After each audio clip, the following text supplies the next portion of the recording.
Rebel Moon, a new sci-fi universe that is directed by Zack Snyder that has an all-star cast that was based off Star Wars. What could possibly go wrong?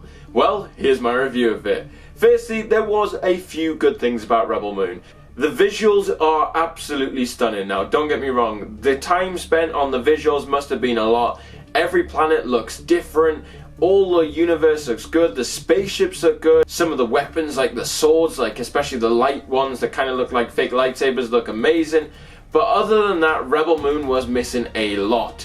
I mean, the visuals seem to take over more than the story, and if you don't have a story, the visuals are just like, it's like polishing a turd really. The story just needed more filled out. It definitely was made to be this setup story, a part one. It is called part one. But it was such a part one story that it just didn't give you anything really. It was giving you scraps, but not enough to keep you fully engaged. And then we have to talk about the slow motion. Now, I don't mind some slow motion in a fight scene. It looks cool. But when every single fight scene in the movie has slow motion, it just dulls the effect. It's like, yes, we've seen a gun shot in slow motion. This is about the 7th time in the last hour. It just doesn't add to it. There was so much slow motion. It was just, everything was in slow motion the whole way through, and by the end of it you're getting bored of this. It's just going too slow. This 2-hour film could have been an hour 20 without all this slow motion, and probably would have been a much better film. It would have flowed a lot faster. It felt so stop-start, and it really ruined it. The story was missing, the slow motion didn't help.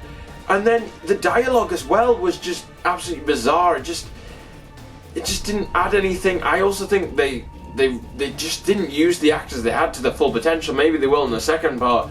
But like Charlie Hunnam's character was just like 2-3 lines, but like completely wasted. And an actor of his talent should be used in so much more fighting scenes and everything. Yeah, there was some cool stuff with like the Griffin creature, but I mean, it was a long film to sit through that didn't need to be that long.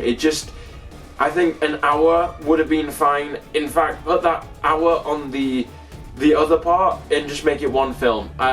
This could have been the setup, the first hour, and without all this slow motion fighting, and then go into the main part, which will be the second film.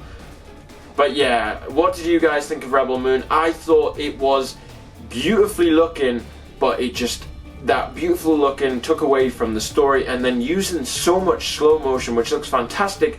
However, when you're using everything, it doesn't have an effect. It just slows the plot down, and the story was already slow, so this slows it even more, and you just get bored. But those are just my thoughts. Did you enjoy Rebel Moon or not? Let us know in the comments.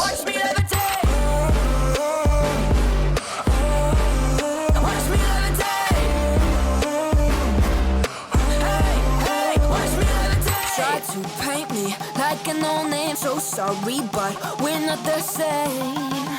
No, we're not the same.